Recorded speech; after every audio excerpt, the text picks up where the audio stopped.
Live. It's working. Again, it's working. Fantastic. Thanks for being here. Episode 15. Wasn't last Tuesday a belter with Eduardo from the campaign to ban trophy hunting? What an absolute belter that was. The information he gave us and the knowledge he has and the passion. He could have spoken all night about that topic. We were, it was difficult. I always find it really difficult to end these conversations, but I'm just conscious of the fact that people will see it and be thinking, God, it's an hour and 20 minutes long. We kind of try and cap it about an hour if we can, but we could have gone on all evening, and it would have been just as useful and just as informative and just as wonderful. And thanks again, Eduardo. What you guys will have seen, and you'll have also noticed something else, but you'll have seen that we were being trolled. We were being trolled while we were broadcasting, and I can see all the comments, of course, so I was well aware of the fact we were being trolled, but you'll notice that I didn't give them any airtime whatsoever. I wasn't about to respond to them. I don't think that their position really warrants a response. However, I was reminded of one of my favorite ever phrases, which I thought was incredibly relevant, which was of the late great Gandhi, who said, first they, and this is in relation to any cause, any campaign, he said, first they ignore you, then they laugh at you, then they fight you, then you win. And what I saw on that broadcast with Eduardo last week was fighting. Those people were fighting. They weren't laughing at us. They were pissed off. They were aggressive. I got bombarded with messages afterwards as well, where several people were blocked for really aggressive, unpleasant messages. I think that's wonderful. We're really getting people's backs up. And when those people are trophy hunters, I think it's wonderful. So well played, everyone. And thanks again, Eduardo. What I also did at the beginning of the last episode was to thank all of my guests up to that point. As I said, I think this is episode 15, unless my numbers are all wrong. And I can't believe we've already done 14. We're about to do 15, and we've got 15 or 16 hours of content and good quality, informative, inspiring content, and it's wonderful. And then I thanked all of my guests, and I also thanked all of you for watching. And so tonight, I wanted to start by thanking somebody else, and I've actually lied to him to get him on. And I want to thank someone who you all know.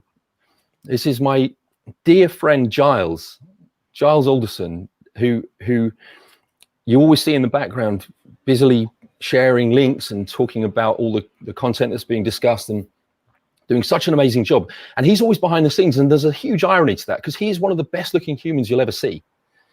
And rather than take my word for it, boom! Wow. Sorry, Thank dude. You.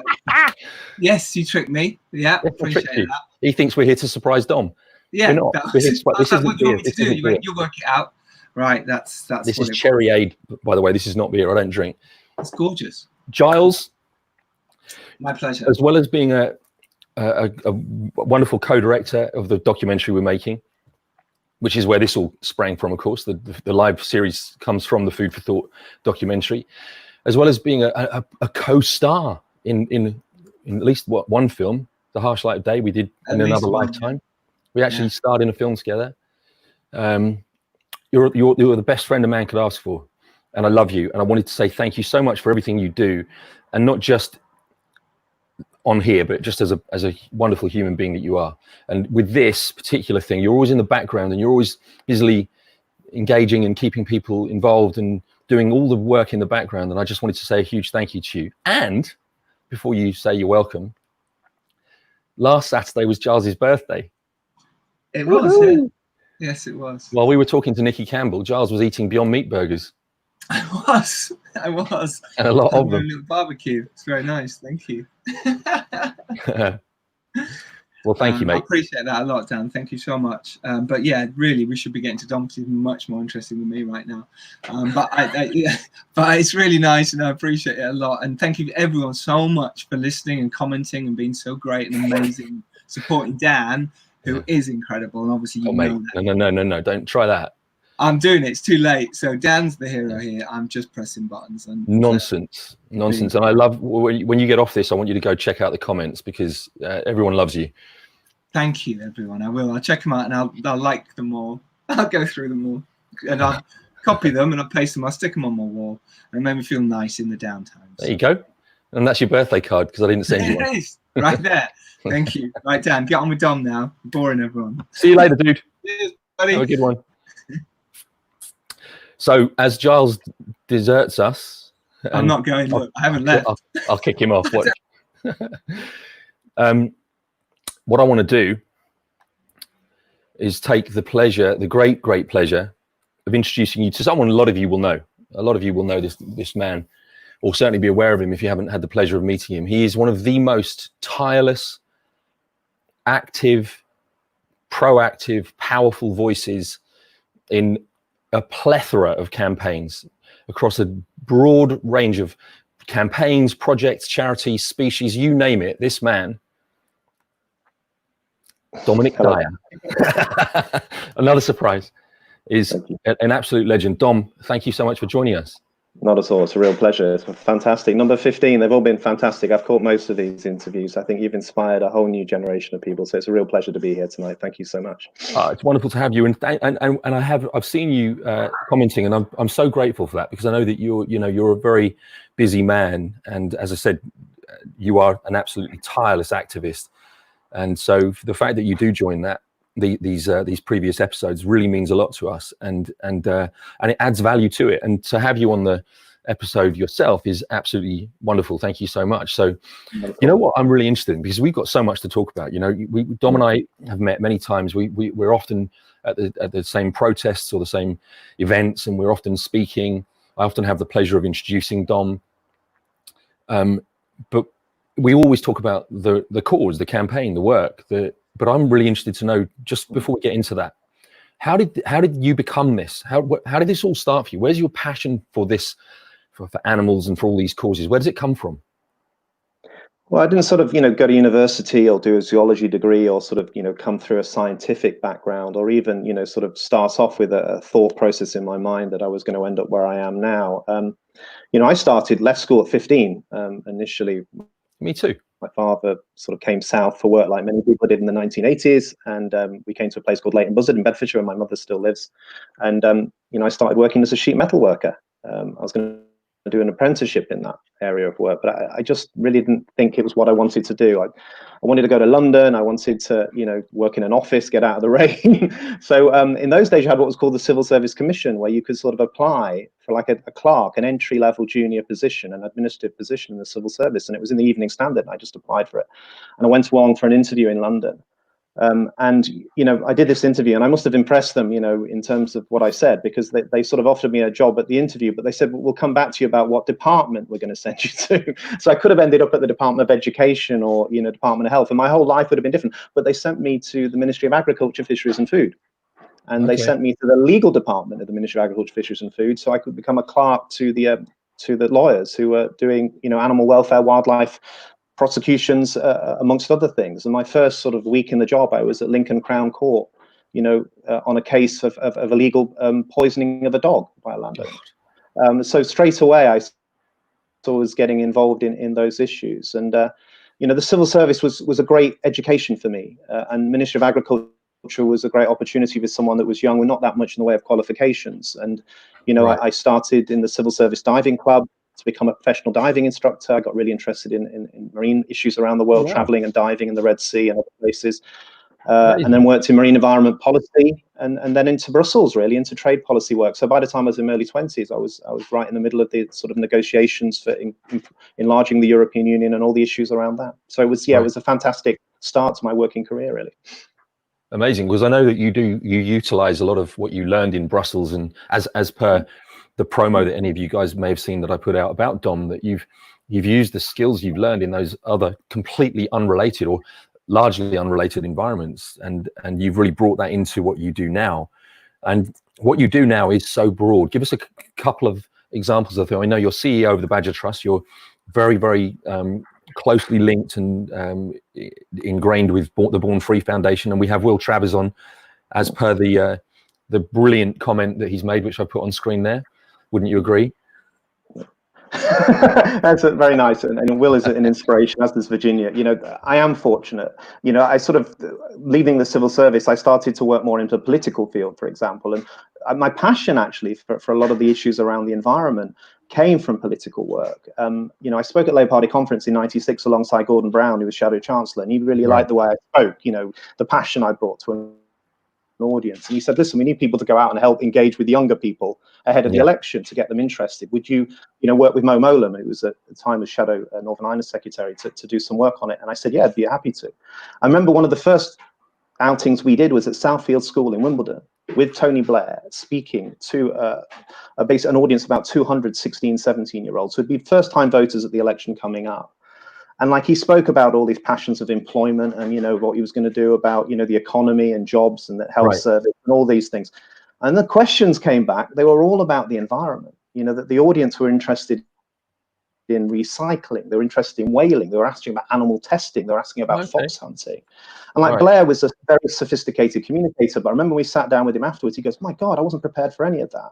And I said, well, that's exactly what young people care about. And that's why you have to think politically about what you're going to do in terms of this election on those issues. So that's what's really started to interest me in the politics of wildlife protection, which I've taken into the areas of work like I do at the Badger Trust and Born Free these days as well.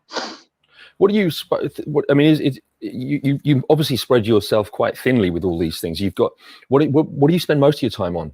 Because I know you know, as well as all the charities and the campaigns, you're also an author. You wrote Badgered to Death. Well, the badgers sort of became a life issue. You know, the thing about badgers is it's one of the most political issues in wildlife conservation that goes back over 40 years. So I suppose, you know, you can't talk about badgers and bovine TB without getting in the heart of the political debate about our farming industry, about how we produce food, about the environment, about all those issues. And, you know, I got stuck right in the middle of it after a career in the food industry, plant science industry and government. So I went from being very close to the farming industry at senior level to suddenly having to address concerns about their actions in relation to this species. And that wasn't an easy thing to do.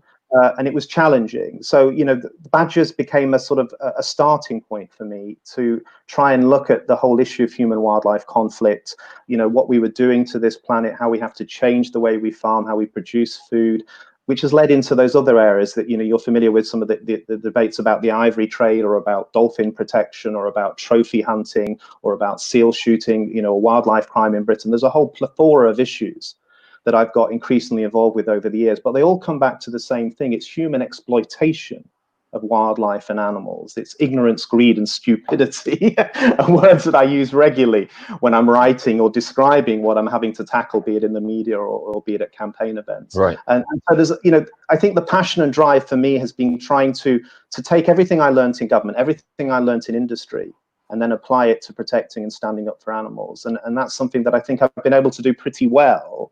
But I hope it's been able to engage with more people as a result of that as well. Absolutely, and it no doubt has. And by the way, guys, you'll see that Giles, who you just met, has now put a comment in the comment section with a link directly to Badgered to Death by Dom Dyer, and so you'll be able to find that book via that link. Thanks, Giles. You're a legend. Tell us about how that came to be, because obviously the badger issue is, and it's very topical right now. It's ongoing, isn't it? It is. You know, 7 years, you know, since the cull started effectively, and I've been at the heart of that process in terms of campaigning and lobbying all the way through it. Badger to Death was difficult because when you had an idea for a book that was very political, and I took it to a lot of, you know, publishers who produced books on the environment and ecology and wildlife, and people like Patrick Barkham, you know, the Guardian writer and author, were very helpful introducing me. And lots of people said, well, Dominic, we like the idea, but we think it's a bit too political, it's a bit too controversial. And I sort of got to a point where I almost gave up on the project. I thought I could never get this published. And I was in Cyprus, and Mark Jones, who's another amazing wildlife campaigner and a leading light at the Born Free Foundation, I think, again, you'd really be good to maybe get him on here to talk about all his amazing work. Mark actually had a contact with a journalist who was asking about this issue of writing a book, and he sort of introduced me to this individual who set up a company called Canberra Press, and he was a former environment editor of the Independent, and he was interested in getting a book written about the badgers. So I already had everything ready, the project plan in place and the brief for writing it, and I was sort of eating breakfast in Cyprus, and I got the call from Mark, and he put me in touch with him. By the end of the day, we basically signed an agreement to write the book. So it was one of those amazing moments after almost 2 years of trying to get this written, that suddenly it was going to happen. And over the next 6 months, I wrote furiously to get it published as we did, right, and then to get it out there. And the reaction was amazing. The book sold very well, but it also provoked a significant debate about everything that was going on with the policy, about the poor science, the animal welfare, about the role of the media, the NGO movement, the veterinary industry, everything that I put in there. And we even crowdfunded in a week £5,000 to send a copy to every MP in the House of Commons. So I think that showed that people really wanted politicians to read it and to act on it. So to me, it was a way of trying to take everything I'd done with all the campaigning, lobbying and media work and capture it in one book and then put it out there so that people could take this story and then sort of really begin to understand some of what was going on here. And I'm pleased with the results of that. Rightly so.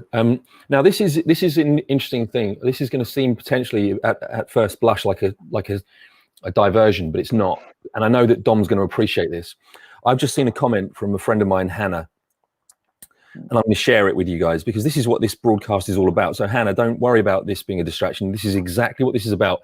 And I happen to know that Dom is going to really appreciate this. So I'm going to share on screen a comment from Hannah Darnell. You're going to see that in the Facebook comments section. This is important. This is exactly the kind of thing Dom's talking about. And so this is key. And Hannah, what I'd invite you to do, if there's anything you can do in terms of pointing people towards a campaign that's directing letters to MSPs, that would be fantastic. But if not, no worries, guys. Anyone you know in Scotland, or if you are indeed in Scotland, please contact your MSP and ask them to vote for Alison Johnston's amendment, which will make hares a protected species, because they, like badgers, are subject to ridiculous, unnecessary persecution. Yeah, their population levels have just depleted so quickly in the Highlands of Scotland because of shooting estates that kill such large numbers of these beautiful animals. So this is a really important, political step forward if we can get them more protection. It's not the only thing actually in Scotland at the moment. There's also a political move to stop the shooting of seals as well, which is another wonderful outcome if that happens, because as we know, seals are shot in their hundreds because of the intensive salmon farms. And we've been trying to fight that one for a very long time. I actually write about the early days of Greenpeace fighting seal shooting in Scotland and Badger to death in the 1970s. Right. It goes back that far. But because the Americans have a particular piece of legislation that will restrict the import of salmon under the trade arrangements that we're trying to broker with them post-Brexit, that we might find that we can actually stop the shooting of seals to ensure that those salmon exports can continue. So a lot of bad things we hear about American, European, British trade, but actually on this one, it might be a good outcome.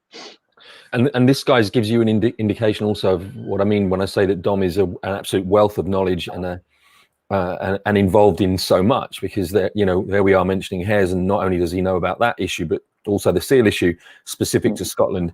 All of these types of things are the types of things that Dom's directly involved in, and on a global level as well. We're talking about badgers right now, and we'll get further into that, but we'll also get onto global campaigns you're involved in. So what's happening now with the Badger Cull? Because I've recently seen quite a lot in the press that it seems like there was some sort of a review happening and it all went the wrong way, and it's just been, in fact, increased. The number that they can cull has been increased. Is that right? We have, this tussle going on in government and in Whitehall between the livestock farming industry, the veterinary industry, that want to continue to kill badgers, and the politicians that are really looking for a way out after 7 years, over £60 million spent, over 104,000 badgers killed. The policy has not delivered much in terms of lowering TV, but it's been hugely expensive and cruel. And there was a review by Sir Charles Godfrey, a Cambridge academic, that the government, committed to 18 months ago, published it. £500 million is spent on it, and it took them a long time to respond to it. Just before lockdown in early March, they did, and the headlines from that were very positive. That we're going to phase out badger culling, we're going to move to badger vaccination and cattle vaccination, right, and tightening down on all the TB controls in cattle and movement controls, all of which we've been asking for years. But in practice, we've not seen that. We've seen an extension of what's called supplementary cull licenses issued in recent weeks. We've got 10 new cull licenses in the pipeline for late August. That would take it to over 50. That could mean that we could have over 200,000 badgers killed by the end of this year. This will be the biggest destruction of protected species in living memory. So we're constantly fighting with the government to try and bring this to an end, and that's something we're working with ministers on again. The other development, of course, is we had this High Court case about the Derbyshire Badger Cull that became very political. This is going to be a very political discussion tonight, not in the sense of me taking sides for parties, but politics will come up quite a bit because it's the nature of my work, as you know, Dan. Yeah, but because, you know, I'd had contacts with Carrie Symonds, and Carrie Symonds and me go back before she was connected to Boris Johnson. You know, some of those discussions and work we did turned into her, you know, taking an interest in the Badger Cull issue. And we talked about it in Downing Street, and she raised concerns directly with the Prime Minister for me, which led to him intervening in a decision about that license being issued last year, which in the end was withheld.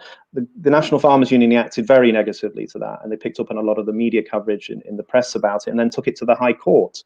Which I thought was quite a high-risk strategy because it was going to open up all this discussion that actually had gone on in private. And in the end, they lost the case. And we could see through the judgment that the Prime Minister did intervene. Decisions were taken not to shoot the badgers because, you know, they were worried that if you killed badgers there, you could be killing vaccinated badgers. That was a positive step forward in my view, and we're trying to build on that, and we're saying to government, listen, you know, it's not just Derbyshire, it's across the country. We can do a good job of vaccinating badgers if you give us a chance. There's lots of people out there who will volunteer, the Wildlife Trust, the National Trust.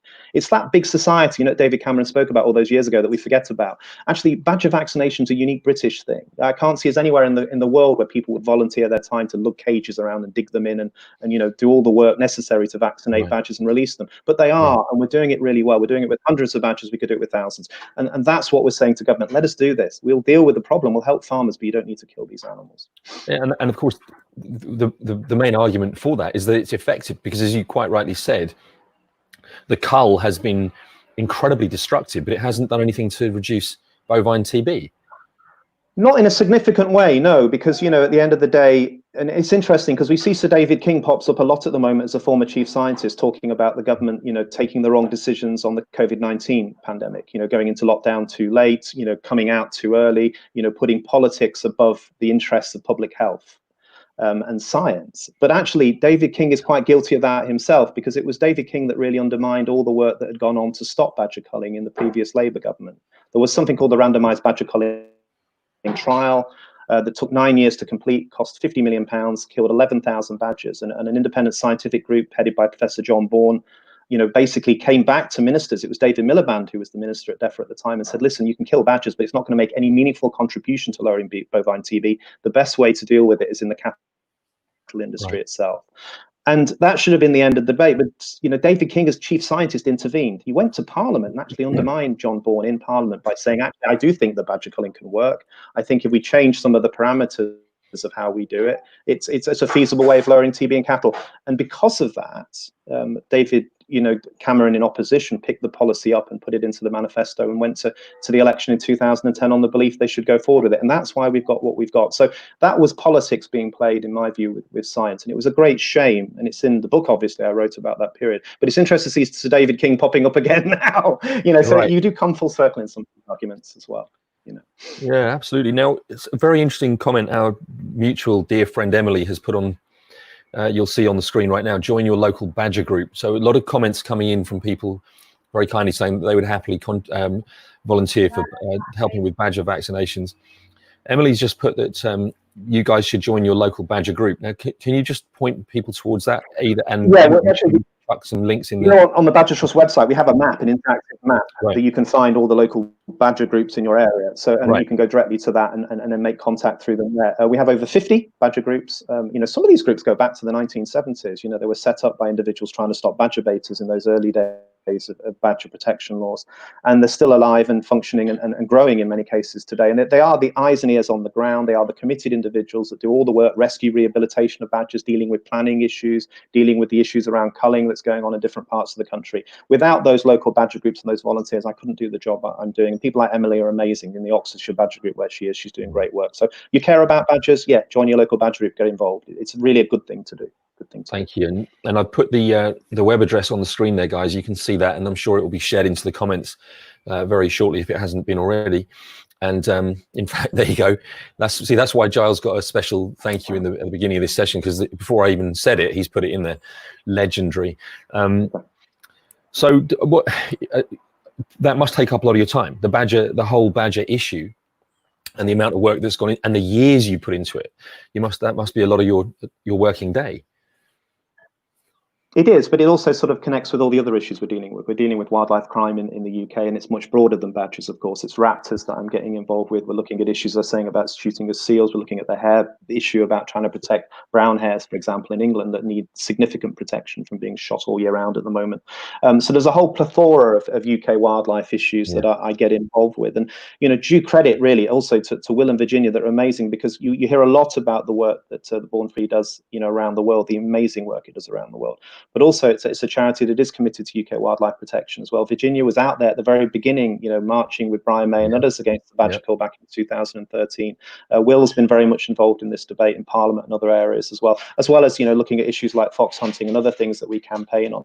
This is the most nature depleted country in the world. So as much as I care passionately about what's going on internationally in wildlife and conservation, I always come back to the fact that we must protect what's going on in our own backyard. And without the support of people like Virginia and Will, it wouldn't be possible for me to do my work at Born Free or the Badger Trust in the way that I am. So I'm hugely, supportive and really appreciative of that, because, we've got to keep fighting here on our own ground as well. And as you got, anyone who's been watching these broadcasts up until now will know that we are huge, adoring fans of the Born Free Foundation. I put their web address on the screen there, but you'll all be, I'm sure, familiar with it already. But yeah, I couldn't agree more wholeheartedly. The Born Free Foundation make that and so many other things that we're talking about possible. And I think Will is around. So Will, we love you, man. Exactly. But coming back to that sort of bigger issue too, really, for you, Dan, about there's been moments in time where all of this stuff has come together at a critical moment. And I remember you came on the march we did back in May 2017 in the election, the snap election. Right. That year, when we had the issue of fox hunting come up in that election campaign. I think it was just an off-the-cuff remark that Teresa made in a factory visit in Leeds, where she was asked about the Hunting Act, and she said she had no objections to it coming back, fox hunting. Now, this was a campaign that, quite honestly, was quite dull and hadn't really set the opinion alight on anything. But suddenly, when she said that, there was a huge amount of public concern. A lot of people contacted me and said, Dominic, can we have a protest march about fox hunting? But, we were under strict rules on lobbying for NGOs and charities, which the government had implemented, which prevented us actually campaigning in elections of that kind. But, as an individual, I could do something, and I felt strongly that we should. So, I started with a number of other people, some of whom are probably listening at the moment, and set up a Facebook page and said, right, we're going to have a protest march. Before we know it, the thousands and thousands of people started to register for that. And, that then suddenly became the biggest animal welfare, wildlife protection event that I'd ever been involved with. And I think, it was a groundbreaking event, but also it was a very difficult event to organize, because some of you might remember that 10 days before we had the terrorist attacks in Manchester, the suicide bombing at the pop concert in Manchester, which was terrible. And we were faced with this situation where, people were afraid to come back into the streets of London. And I had to work with the police and the security services. And they said to me, actually, Dominic, we want you to do this protest march. We want people to come back, but we're going to have to put sniffer dogs into the crowd. We're going to have armed police on the route. There'll be soldiers at Downing Street. This won't be a normal march, because we're under an extremely high security alert. They knew something was going to happen. Obviously, London Bridge came about a week later. They weren't certain where, but they knew that something was going to happen. And I was in two minds as to whether we should do it or not, but I decided that we should. I wanted to make it as safe as possible for everyone. And on the day, it was an incredible event. It was wonderfully policed, and due credit to the Metropolitan Police, were amazing. Nearly 10,000 people came. You were there and others. I've never really experienced that sort of, longing and feeling that people had. This was such an issue that had to be addressed. And the media attention we got was absolutely incredible. The New York Times had it the next day, all the major papers, all the way across the media. And people were asking me, why is it that people felt so passionate about fox hunting? And I said, well, it's not just about fox hunting. It's about the fact that this was a very popular piece of legislation on the statute books. It was implemented against animal cruelty, and we didn't want to see it come back. And, at the end of the day, when that election happened a few weeks later, there were two issues that lost the Conservatives quite a lot of seats. One was the ivory trade, which you're familiar with, of course, because all the debate about the antiques industry wanting to keep, the ivory trade going. And the other thing was fox hunting. And seats like, Chelsea and Kensington, Stroud, Canterbury were lost. And I remember speaking to MPs and Conservative people in Downing Street afterwards who were shocked, but actually they said, you did something that day. All the people that came, you made the animal vote powerful. You sent a shockwave through our party onto the doorstep, and we can never ignore that again. And out of that march came a commitment not to repeal the Hunting Act. And we didn't see it in the Conservative manifesto at the last election either, which was wonderful. And we've had the Ivory Act, which we know we've had all the issues with the antiques industry trying to overturn that, but they haven't been successful. So I think, you know, I will always say to people, is protesting worth doing? It is, Dan. And that's the best example I can give of why it's worth doing. Yeah, I agree entirely. And, you know, as you said, well, I think that was the single, in fact, not just the biggest march that I've attended, but I think it was the biggest one in history related to a wildlife issue. I think it was the biggest one we've had in the UK. It was absolutely gigantic. So as you quite rightly say, you know, it's not about making it political. It's about the fact that politics absolutely are involved in this, like it or not. And you've actually utilized or used wildlife issues to influence elections, and this was a brilliant example of that across there's Chris Packham there, and you know, there was some great, I think that, you know, this is actually footage from two. Yeah, this was one actually that came a few weeks later after the election, where we came back to talk about wildlife again. Obviously, the march, again, this was a big one. This was slightly smaller than the other one. The one that we actually did to Downing Street was even larger than this. But I think both of these events drew attention to the fact that, you know, at the end of the day, people care deeply about the impact of these issues, you know, in their societies and where they live, and on Britain generally, and they want their politicians to take them seriously. And the animal vote matters, and that's something that, you know, I feel very strongly about in our political system. Yeah, and Dom, I want to ask you about something which we haven't spoken about yet, offline either. There's something really unpleasant happening. There's a really, really unpleasant, worrying trait that I'm seeing in people during this lockdown. We're seeing a level of cruelty towards animals which I don't think I've seen, and a type of cruelty that I don't think I've seen before, where it just seems like on a daily basis. Now, on a daily basis, I'm seeing things like the guy, and I hate to say these things out loud because I don't want to upset someone who hasn't seen it, but most of you probably have, because I'd have to say a big thank you to, if you're one of the 750 plus people that shared a post I put on Facebook the other day, shared 750 and sometimes, which was about the guy in Richmond Park kicking the cygnet and killing it. Right after that, less than 24 hours later, I was posting CCTV images that West Yorkshire Police posted about two guys went out, one with an air rifle, shot two swans dead.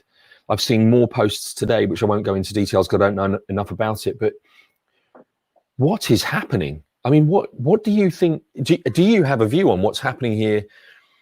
Is it something to do with the frustration of the lockdown? What are we seeing here?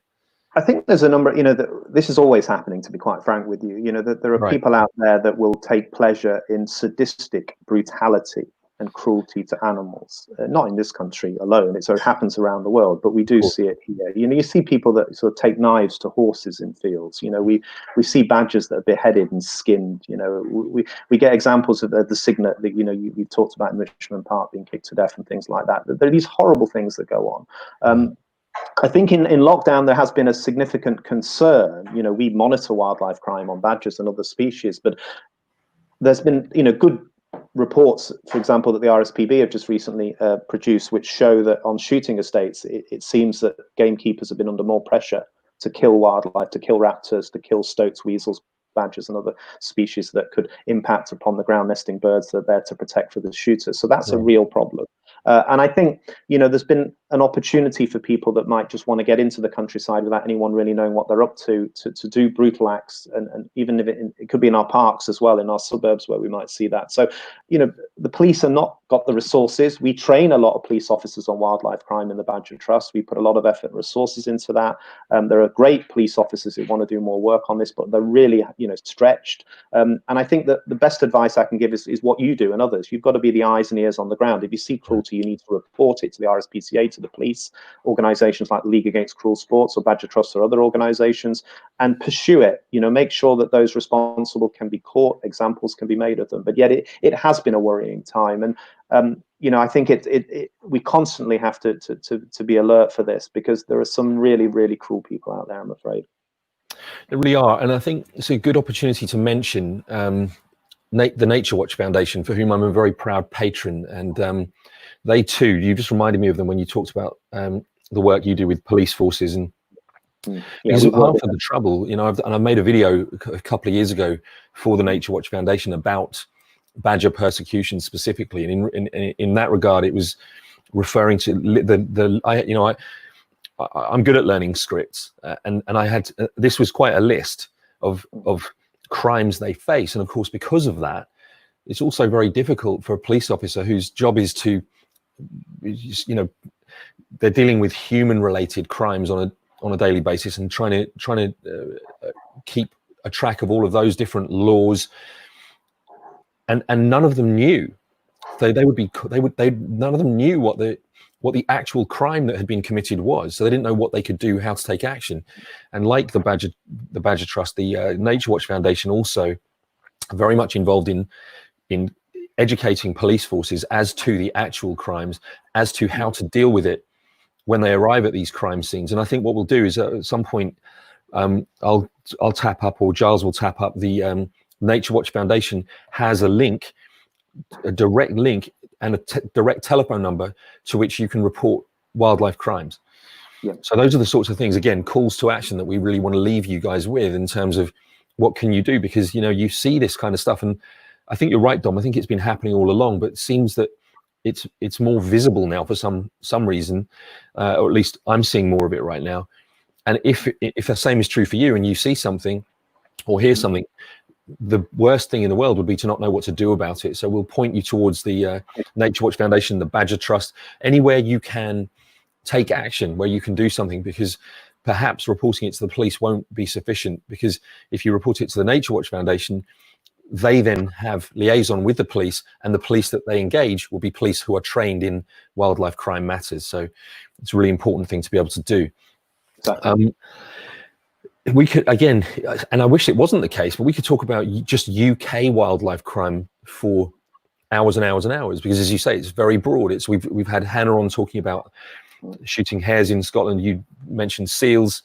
I've even seen a comment about the fact that people are random, just completely freely shooting pigeons to protect crops. And all of that is allowable to a degree under open licenses and natural exactly. issue. I know that Chris Packham and Wild Justice are trying to look at some of that, and quite rightly too, because the level of attrition of those species is terrible in places.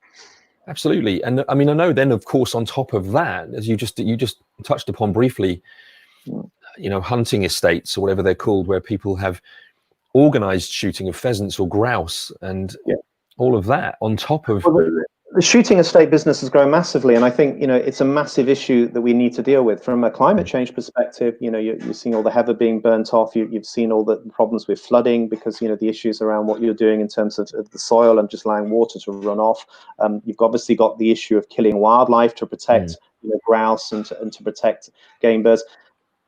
The game bird industry has grown massively. It was a sort of an area that farmers and land users could just, maximize value by just allowing people to come and, say, shoot pheasants across the country. Most of those pheasants never ate. It's basically a jolly for a corporation for a day to send its staff and people along, salespeople along, to shoot at the birds over a glass of champagne. But what they're not thinking about is that the gamekeepers that are employed to protect those birds kill everything that comes anywhere near. So they become ecological deserts. And, it's one of the biggest environmental problems that we now face in this country, and we have to address in that sense as well. I think I saw something that either you'd written or I even heard you speak about it, where in relation to pheasant shooting and the tens of thousands or hundreds of thousands of pheasants that are released every year, and many are missed in terms of missed by the shooter. And never, obviously our concern here is the pheasant itself, but they are the cause of numerous car accidents every year, aren't they? I mean, in terms of the damage Yeah, and they're not native to our landscapes, but they're everywhere. And, you know, we see them on Christmas cards and they're beautiful birds to look at, but also they're competing for food with our native species, which have declined massively in numbers, you know, in that sense as well. So I think we've tampered with nature. We've introduced species that are alien to our environment for our own, you know, selfish pleasure in terms of shooting, for example, and that's a dangerous thing to do. We've not even had a proper assessment of the ecological impact of that. I know that, you know, Wild Justice are calling on the government to do that as a matter of course, because we've got millions and millions of these birds now as a result of this. So yes, Right. it's a big problem. So what about outside of the UK? What are the kind of things that keep you busy outside of the UK? Because there's a lot, I know, but what are your main priorities? Whaling has been a big issue, of course, because, you know, we've seen Japan return to commercial whaling. So, you know, we were involved in campaigning on that issue before lockdown. And, you know, that's again where I got involved with Carrie Simmons and you know, Stanley Johnson to a degree is another great campaigner recently. The two of them have been very involved in that debate as well. But, you know, at the end of the day, the idea that commercial whaling should come back is horrendous. You know, if you think about the modern environment movement in the 1970s was born out of the anti-whaling campaigns. There's no reason for Japan to continue whaling. No one wants to eat whale meat. It's full of heavy metals. A lot of it ends up as dog food. It's a political decision, you know, by the Prime Minister with constituency interests in Japan to send the whaling fleet back out. What really angered me last year, I remember going to the European Commission and speaking at a meeting of all the member states with real anger about this issue, because I went to the meeting and I said, listen, this is really bad. You've got the G20 summit coming up in Osaka, the first time the Japanese government have hosted the summit. And within a day of that summit completing, the Japanese are sending their whaling ships back out to sea. Yet the European community didn't want to even make a statement about how angry it was. And I remember speaking in the meeting about everything that Greta Thunberg was doing, everything we were doing on climate change, everything we had achieved in the world was now being thrown out the window because we'd made a trade deal with the Japanese, the European Union, and we didn't want to upset the apple cart. And all the member states around the table, you could see that they weren't happy with the situation. Their governments had told them that they would have to hold the line. You know, I don't think they disagreed with what I had to say, but I thought it was very sad. And in London, you know, when Theresa May was Prime Minister, I remember there was a press conference with the Japanese Prime Minister, and a question was asked by a journalist about whaling, and actually she wouldn't take it. She said, you don't have to answer that. So he didn't answer it. But fair dues to Carrie Simmons, when Boris Johnson did become Prime Minister, she took it on and actually got Boris to raise it with the Japanese Prime Minister for 15 minutes at the Biarritz G7 summit, which I think flummoxed the Japanese, didn't see it coming. And they said, my God, you spent half of this meeting talking about whaling. So good for her, because she'd been on that march we'd done in January of that year. She'd spoken eloquently about how angry she was. And she said to me, I've got an opportunity. I'm going to make sure he raises it. So she did. But, you know, we have that battle on our hands, and I think it's a big one. The International Whaling Commission was due to meet in Slovenia this year in September, but that's being delayed because of what's happened with COVID. It might be held next year, I think, at the moment. But that battle to protect whales. Iceland looks like it's going to stop whaling. It's come to an end to a large degree, because I think the tourism industry is much more important. They've got a much forward-thinking young government there that want to stop it. The last whaler has pretty much given up. Norway, though, is still pushing to continue whaling. So this hasn't gone away. And I think that's another big challenge and area of work that I'm involved with in that sense as well. And I know, because, again, it's another of the numerous protests and campaigns we've been involved in together. You're also heavily involved in a very powerful voice speaking against the awful dolphin slaughter in Taiji, Japan as well. Yeah, Taiji was an issue that I got involved with in the early days. You know, it was one of the first campaign events alongside, you know, the issues of badgers that I went back on the streets to speak about outside the Japanese embassy. And I met Rico Barry, and I remember watching The Cove and going back over that period. And to me, it just seems so wrong. And, you know, there's so many people that have worked hard campaigning on that issue. And there was a time when we were bringing thousands of people to the Japanese embassy regularly and trying to shed light on this horrible practice of the fishermen in Taiji Cove, you know, dragging the dolphins out by their tail and putting steel lances into their spinal cord and killing them in a way that wouldn't be acceptable in a slaughterhouse anywhere in the world. The only reason this horror continues is because the dolphins dead are not worth a lot of money, maybe about $500. But to a trained, you know, dolphinarium, prison, as I would call it, anywhere in the world, they can fetch up to $150,000. So you have some talent scouts go to Taiji Cove looking, you know, like they look for footballers, looking for dolphins that are the right color and look like they might have the right temperament to actually get into one of these sea parks or marine parks, and take them away. And they're flown away on a jumbo jet and end up in a South Korean concrete prison for the rest of their life, or in Egypt or Turkey, wherever it might be. It's a horrific trade. There's a huge amount of money behind it. And that chap, Rico Barry, behind you there, who is now, I think, in his 80s, is just an incredible man who was originally involved, of course, in the capture of dolphins. You know, he worked on Thunderball, the Bond film. He worked on Flipper and all the issues around that series, which was hugely popular in its day. But he learned that the exploitation of those animals caused huge suffering. He turned his back on it in 1917 and spent the rest of his life campaigning, working with Born Free and other organizations that actually, you know, Born Free, for remember, I think you talked about this with Virginia, you know, took the last dolphins we had in dolphinariums here and got them released back into the wild, who worked with Rick. So it's an amazing story. It's an issue that really does get me going, as you can see. And it's been an absolute pleasure to stand alongside Rick O'Barry. He's a legend, an absolute legend. I hope you can get him on this interview show as well. Yeah, well, I think we will. And I agree with you that he's a legend. And of course, Rick was made more visible to us and famous to us and adored because of the Cove, and our second episode was with Louis Sahoyas, who directed the Cove and for which he won the Oscar, and it was Rick O'Barry that largely featured in that. And of course, as you say, he was the trainer of Flipper the dolphin that many of us grew up watching, not realizing how wrong it was. But that, again, as you mentioned, that's his background. It makes him all the more a powerful advocate because he's been there, he's seen it, he's had first-hand experience of the evils and the cruelty and the just abject wrongness of dolphin captivity and the Cove. I mean, guys, if you won't thank me, but it's an important film. It really, really hurts. It's brutal. It won the Oscar. It's such a good film.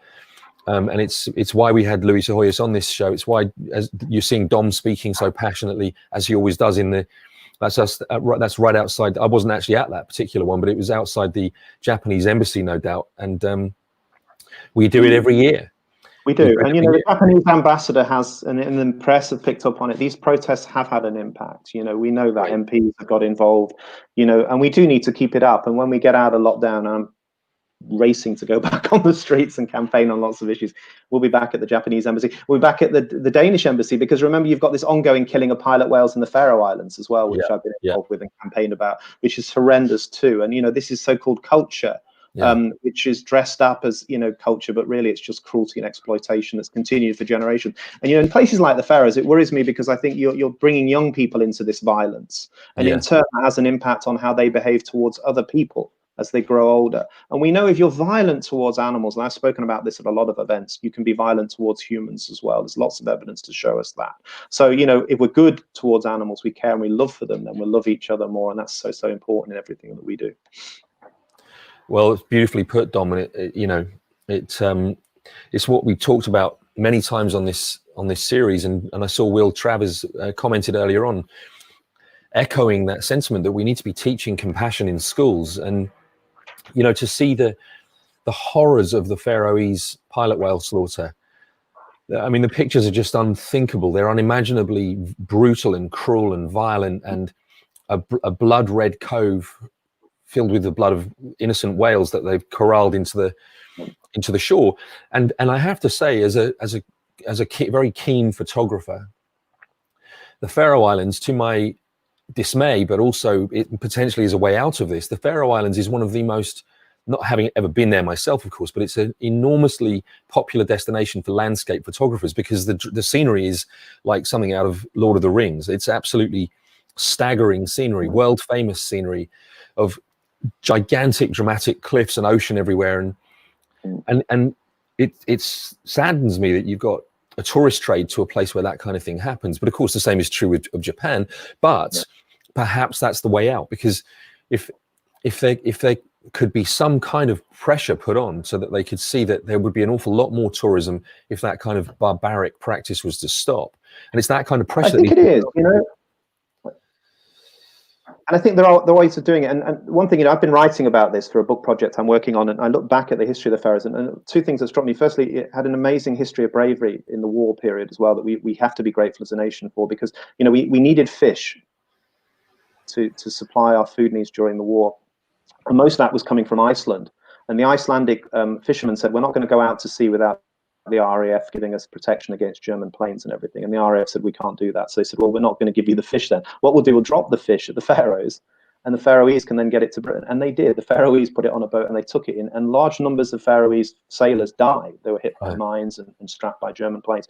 So an amazing bravery. And there was a huge number of British service personnel that were stationed on the Faroe Islands. They built a dock there and an airfield, and many of them married Faroese women, and those ties are still there today. So there are strong ties. They're a strong, incredibly strong and brave people, but they're holding on to the history of the whole grind, as it's called, and they believe it's something they should continue to do. And I think that's a great tragedy. Yet they've also developed a tourism industry because it's absolutely beautiful. They have a wonderful pop concert, they started there as well, with lots of artists going, but actually artists in recent years have started to boycott under pressure.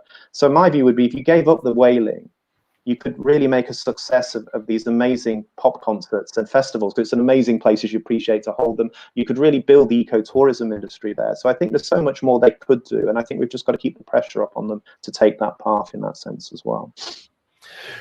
Now, I know we've talked about the overlap with these issues we're talking about in politics.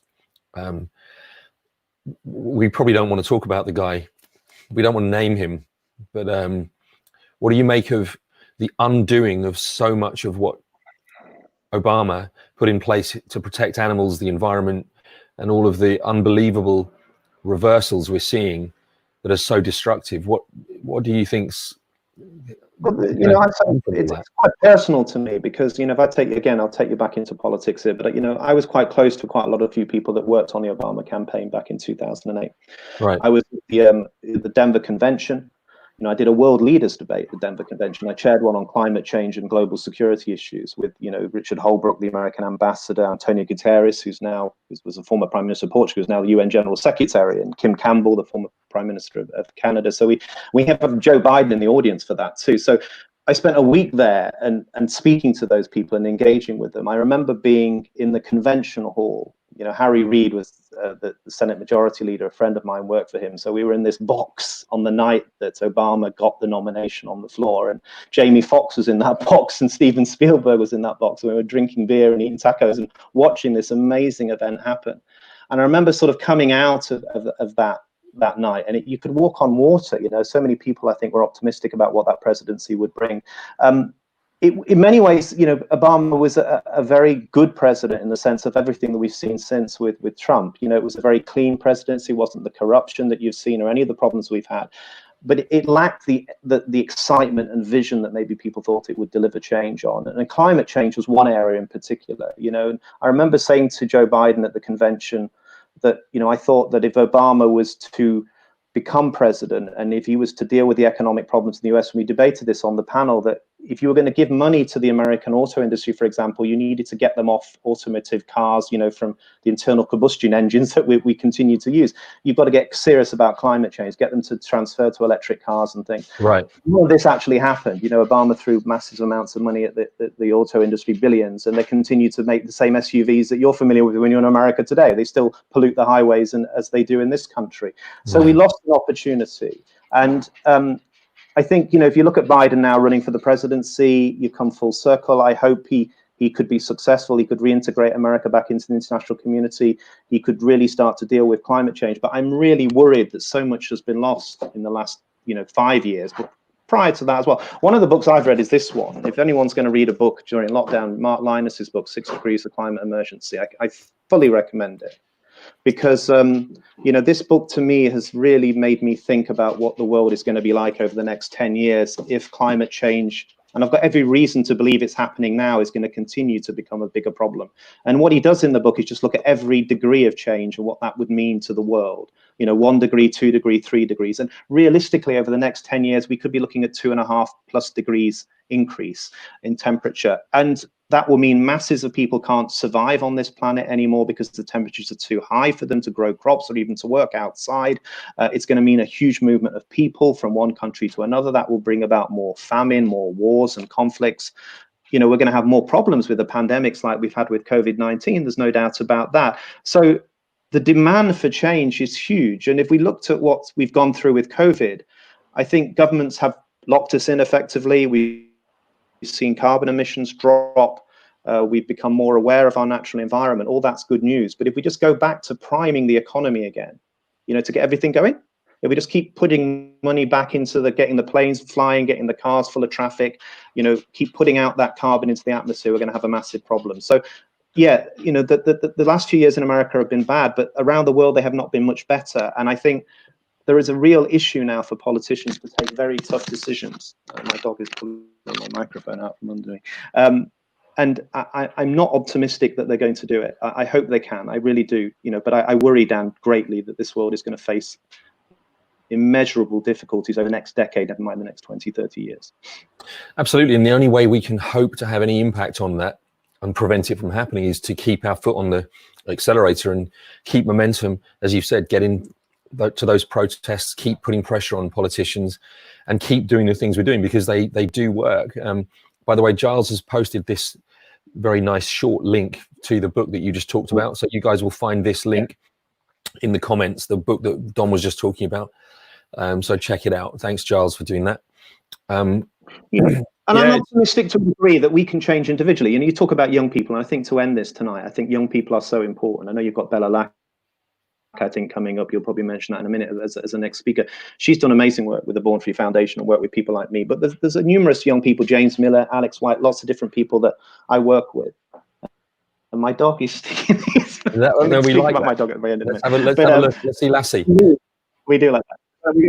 I'll see Lassie in a minute. But to me, the young people are incredible. You know, so when I go into schools and colleges, which I do a lot of these days, and I want to do more of, or if you work with young people, putting them on panels like Bella and others that I've worked with at, you know, things like Bird Fair and other events, it's amazing to see them being articulate, visionary, caring, getting onto the media, campaigning, writing.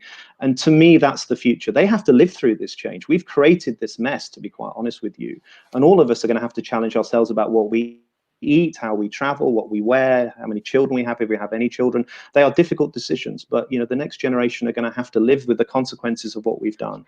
And I really hope that we can get more young people to stand up and care and campaign. And I that's my great optimism for the future, really, in that sense. Likewise, and as you said, I think it's a brilliant point to end on. As much as well, we're not going to go anywhere without seeing Lassie. Let's just be clear on that. I'm going to bring Lassie in a minute. I know. I'm just going to bring this. I'm going to pull this out here because I've got my headphones in. Yeah. Okay. Come on. I'm going to bring. Come here. Come here. Come on. Come on now. You see it? Lassie. This is Lassie came up on Romania just over 3 years ago, and his story has been one of many dogs that I work with charities like Paws to Rescue. Georgiana Nagu, who's the lady who rescued this dog, Lassie, and many others. But you know, to me, Romania is an amazing country, and the debate about wildlife is important there as anywhere, but also about dogs and dog rescue. And I spoke at an event in Bucharest back in October last year, an Animal Rights March, and I spent a lot of time working with rescuers there, and I've spoken in the Parliament and other things. And I think the fight for animal rights is the fight for human rights in a place like Romania, particularly with women that are facing, you know, sexual oppression and intimidation and corruption and having to fight for their own civil liberties and rights, but also to protect animals that are brutally abused across Romanian society. And, you know, I came away from that particular event in Bucharest again heartened that there are so many people that care passionately and do so much. So that's another important part of my work, really, is trying to reach out with other people and to share their passion and care and to build these international links that we need so much now. You know, it doesn't matter if we're talking about climate change or wildlife crime or dog rescue or animal welfare. The issues unite people around the world, and that's what we need to do for the future. And that's what gives me optimism, that if we keep campaigning, keep shouting, keep caring, we can make this world a better place for people and animals. Regardless of what our politicians might do or not do, we've got to keep going out there. That's the most important thing. Well, Dom, as always, you articulate yourself so beautifully, and you know, you say it's as I said at the beginning, it's always really difficult to bring these conversations to a close because you know, it's always so hugely informative, educational, inspiring. It's also massively empowering, and it gives us hope to know that there's people like you at the forefront of these efforts, speaking so passionately and eloquently and articulately about all these issues, knowing so much that everything we've talked about tonight, you're just an absolute wealth of knowledge and information, and And that's so, and you know, we just saw a really wonderful. You are equally doing an amazing job, and you've given people like me a platform, you know, to talk about what we do in a depth that we just don't get a chance to do in the media, and I'm so grateful for that. So, you know, keep up the great work you're doing, because I think actually the archive of these interviews will be absolutely fascinating. You've taken lockdown and you've opened the world's eyes to all these issues that are going on at home and abroad, and they're terribly important. So I hope more and more people will join these interviews and share them in the future as well. But yeah, we keep doing what we do. I suppose, you know, as long as you keep the passion, as long as you get up every day, and just, you know, to finish with Virginia, because she's incredible. She's an inspiration to me like no other person I've ever come across, you know, and I've been on the streets with her, you know, campaigning, you know, she's just, the energy is incredible. You've seen that, and she's never lost it. And I hope that I can go through my life with the same energy and passion that she has, and continues to make a difference every single day. And that's what we should all do. And I know lots of people listening will do the same, because, you know, we care. Ultimately, as Gandhi says, you know, you judge a nation by the way it treats animals, you know, and I think that's something I do feel passionate about in Britain. I do think we are a beacon. There's a lot that divides us in this country, and we see it playing out in the streets today and everywhere else. But there's a lot that actually brings us together. Whenever a march like you've been, I look across all those different people and faces and ethnic groups and backgrounds, and the one thing that unites us is we care. We want to stand together and be seen to be, you know, shouting out for the concerns that we have about the world and the animals we share it with, and that gives me hope for the future. Beautifully put, as always, Dom. And I'm going to come back to you in just a moment. Before that, I'm going to just pick up on something that Dom said. Bella Lack will be one of my guests in the not too distant future, as you've heard if you've joined the previous episode, Jill Robinson, the incredible founder of Animals Asia and the work they're doing with the moon bears in Vietnam and China, the 700 some bears they've saved. We heard from Peter Egan about that, and many more wonderful guests who will be joining us over the coming weeks. And on Tuesday at 7 p.m, I will be joined by my dear friend, and I know a friend of Dom, and such a wonderful, compassionate, powerful voice for animals, the one and only Rula Lenska will be joining us at 7 o'clock on Tuesday. So join us then, because we talked about the Nature Watch Foundation earlier on. She's a fellow patron of Nature Watch. She does so much. She's been so active for the rights of animals for so long, speaks beautifully about it. She has such a powerful voice. So do join me at 7 o'clock on Tuesday evening with Rula Lenska. But Mr. Dominic Dyer, Sir Dominic Dyer, in my view, I would like to say that, you know, in response to what you just said so beautifully about the future and the hopes that we have and that we share, I will just say that to have a man like you at the forefront leading the charge, it's an honor to stand shoulder to shoulder with you in these campaigns and in this fight. But that gives me hope, because I think with someone like you leading the way for us, we really can achieve a great deal, and you've proven that tonight. So thank you so much, my friend, and just keep doing what you do, because you're an amazing man.